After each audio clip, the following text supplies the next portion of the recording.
served for 27 years in the infantry. So I grew up as what I was called an Army brat. And my two sisters and I went around the world a lot. And my youngest sister was born later after my dad left the Army. But during that period, we got to, for somebody who was born in Harrisburg, Pennsylvania, we got to see Fort Riley, Kansas, Orleans, France, Stuttgart, Germany. I came to Georgia by way of Fort Benning. So there's a real sense in our family of what it means to be an Army family, what it means to basically dedicate your life to serving your country, what it means to risk your lives. In the Cold War period, when we were stationed in Europe, there was a real sense that the whole family was at risk because we were there, in a sense, in order to convince the Soviets that they couldn't cross the line. I think it's very important. I want to break this into two components for a second. Let me talk first about veterans, then about national security. I think it's very, very important that we recognize that people who literally risk their lives every day, and in the new modern battlefield, they actually are exposed to danger more days per year than they were in World War II or in Korea or even Vietnam, because there's a constant threat of things, bomb devices and other devices, in a way that was not historically the way combat used to be organized. And so these are folks who've really done a lot for our country. And I think we have an absolute obligation to help them. And we have to also recognize that while one of the great improvements has been that with better and better medical care and better equipment, we lose fewer people die in combat, but a lot more people have severe wounds. And people now survive wounds that as recently as Vietnam would have killed them.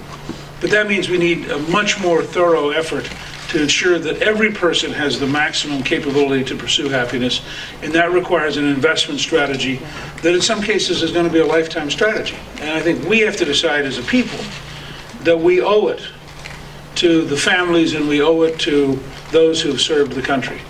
And I think that means everything from helping them, if they do decide to leave the military, having a robust program of transition to help them find a job or start a business or finish their education so they can have the kind of marketable skills. I think it also means helping those who have various physical or psychological concerns to work through those and have the optimum help. And I think it means an investment in the Veterans Administration to ensure that they're getting world-class help. And I have to say the Veterans Administration in many ways has been a model of modernization and a model of using information technology that's very impressive. There are parts of it that still need to be reformed, but in some ways it's a very impressive institution. So I'm very committed from a personal background to working with and being helpful to veterans. On national security, I think we face three different large problems and then two unknowns. The two unknowns are developments of technology. One part is nuclear, the other part is cyber. I think there's a grave threat of cyber warfare and of cyber vulnerabilities that none of us fully understand, including the people who are engaged in cyber development, because it is so new and it is evolving so rapidly that we need to have a very significant investment and a willingness to be very tough with countries who are in effect engaged in cyber warfare every day against us. I mean, when somebody says that the Chinese, for example, are trying to penetrate the Pentagon on a regular basis every single day, that may be something that maybe at a presidential level should be discussed with the Chinese as unacceptable behavior. And nobody's created yet what the boundaries are for this kind of cyber behavior.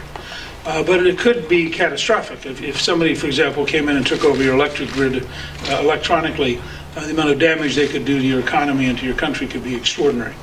The second area is an area that my co-author in our novels has written about in a brilliant book called 1 Second After, and that's electromagnetic pulse attack.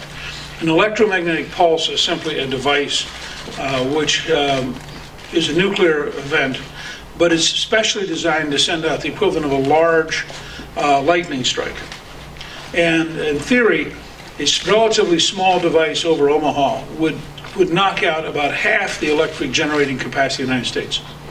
And if you read 1 Second After, you'll see how rapidly civilization collapses if there is no electricity, and how unprepared we are to try to survive in that environment. So I think both of those require new strategies, new structures, new substantial efforts to make sure we're protected. The three great areas we have to confront are, first of all, China. And here I just want to be quite clear. There is no Chinese problem if we do the right things in America. If we have the right economy to create manufacturing, if we have the right use of science and technology, if we reform our education system, the fact is the Chinese couldn't catch us in 100 years if we truly liberated 300 million people to maximize their capabilities. And so that's why, in many ways, the challenge of dealing with China is actually a challenge of dealing with America, getting ourselves to get our act together, in which case China becomes a very manageable project. You have to have a high-end investment in capital, so you've got to have the best Navy in the world, the best Air Force in the world. We have to reinvigorate our space programs.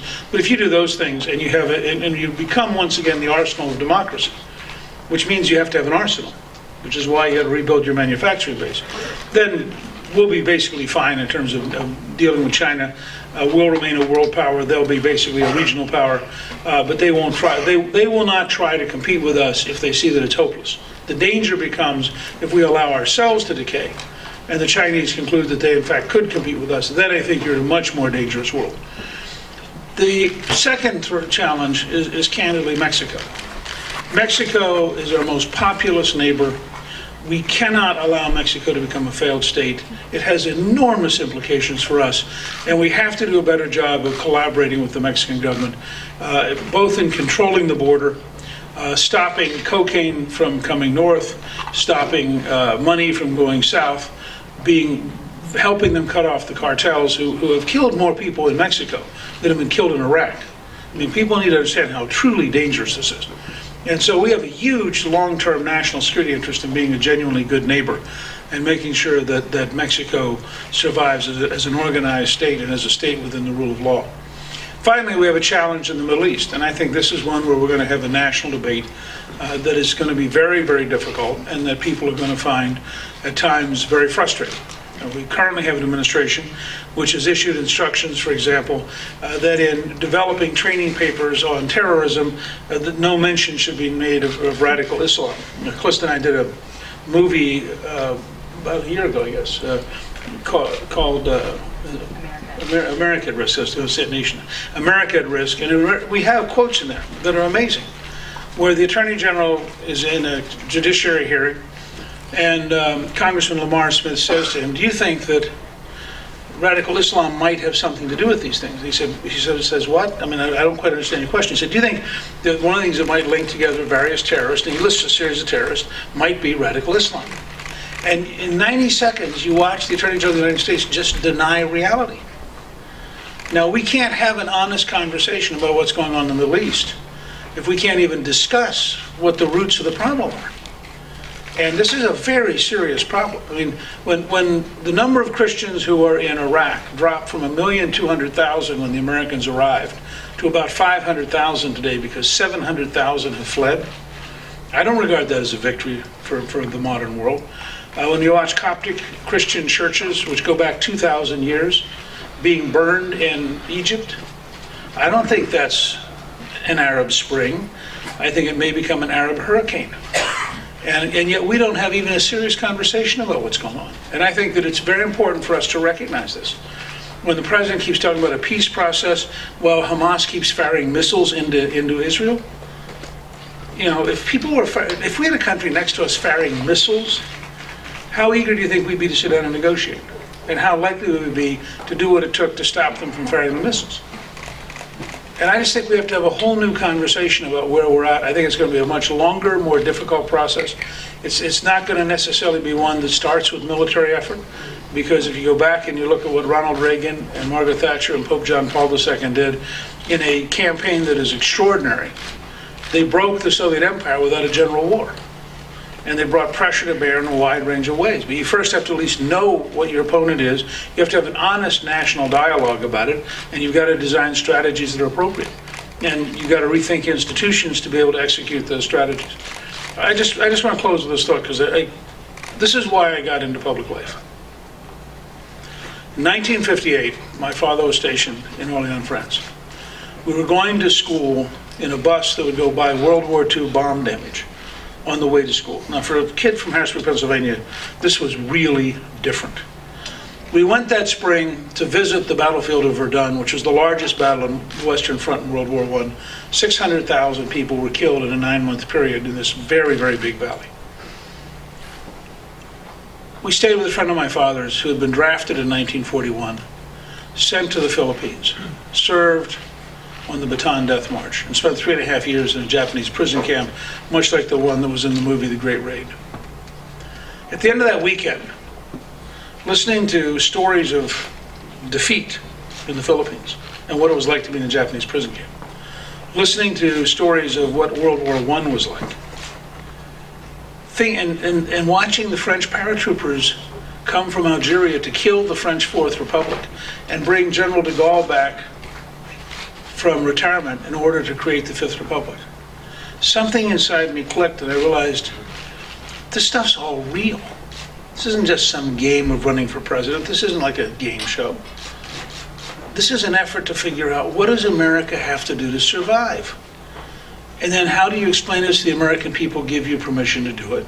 And how do you implement it? And the reason I share that with you is we could lose an American city as bad as 9/11 was. It was tiny compared to what's going to happen if terrorists get nuclear weapons.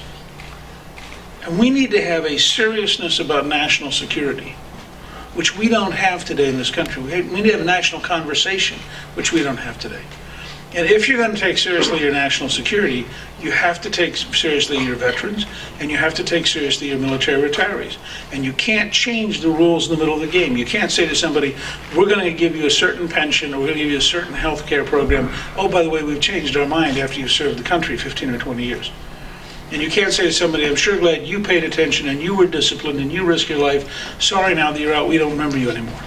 So I think both on the national security front and on the veterans front, we need a level of seriousness that's very different than most of the political tone in this country.